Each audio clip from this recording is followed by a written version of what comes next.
nous sommes sur la base du Temple-sur-Lot, à côté de Villeneuve-sur-Lot, voilà, qui accueille depuis maintenant de nombreuses années des rassemblements basket, des équipes de France seniors, des équipes de France aussi juniors.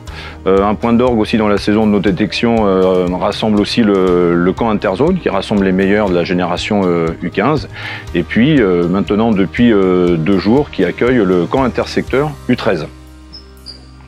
Je suis Gwen Pestel, je suis conseiller technique de la Nouvelle-Aquitaine et sur ce camp, j'ai en charge la coordination du camp, tant sur l'aspect de la logistique que des contenus que nous mettons en place avec les collègues des différents départements et mon collègue de la région Centre, Nicolas Corbet.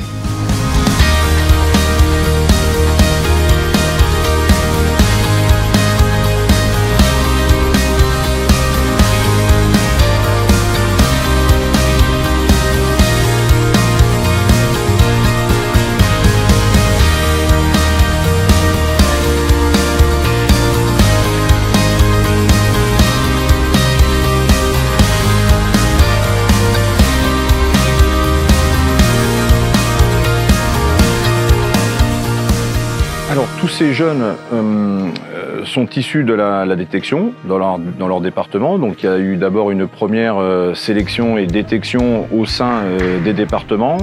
Et ensuite, un des rendez-vous, ça a été le fameux tournoi des étoiles, donc qui s'est déroulé à Châteauroux. Il y avait 16 équipes masculines, 16 équipes féminines.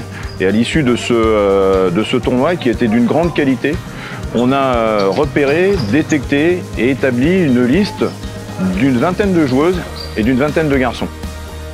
Donc, tous les matins, on a décidé de se fixer une trame de travail. Donc dans un premier temps, un échauffement qui est composé toujours d'un déverrouillage, voilà, où on part du bas vers le haut.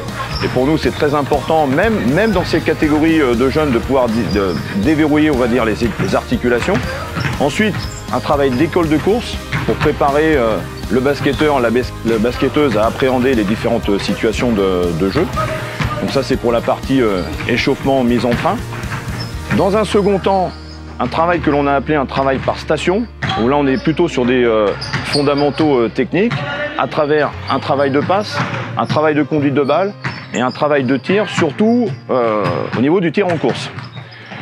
Dans un troisième temps, afin d'évaluer le degré d'agressivité des joueurs et des joueuses, on a mis en place des situations de 1 contre 1 avec passeur, mais aussi des situations de 2 contre 1 en surnombre.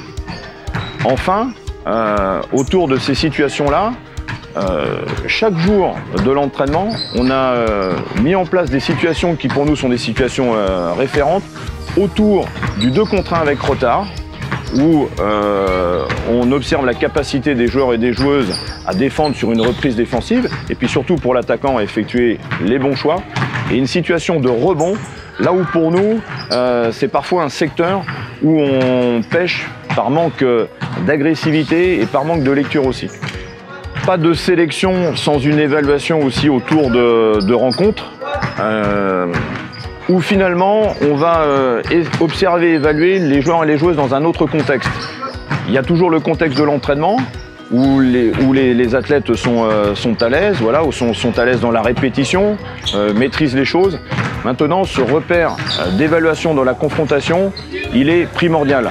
L'occasion pour les joueurs et les joueuses de se montrer véritablement sous un autre visage, et puis de les apprécier dans la confrontation autour des thèmes qu'on a développés chaque matin, thèmes d'agressivité, en termes d'intensité.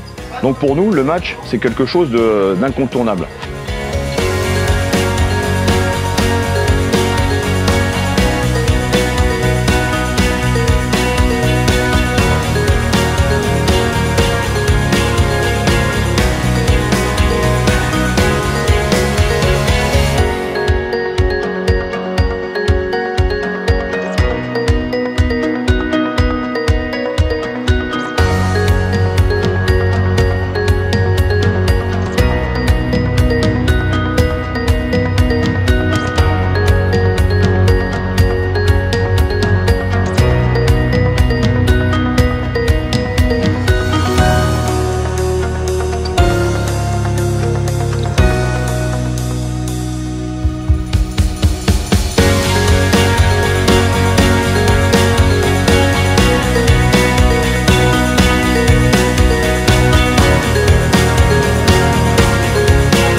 Alors pour tous ces U13, c'est la première marche, c'est le début de leur détection, de leur formation.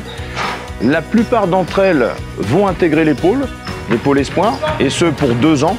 Pendant ces 2 ans, elles vont continuer à être évaluées par la fédération autour des camps intersecteurs, autour des tournois interligues, mais aussi autour du camp interzone. Et à l'issue de ces 2 ans de pôle, s'offre la possibilité d'intégrer le centre fédéral basé à l'INSEP ou d'intégrer un centre de formation de la Ligue féminine.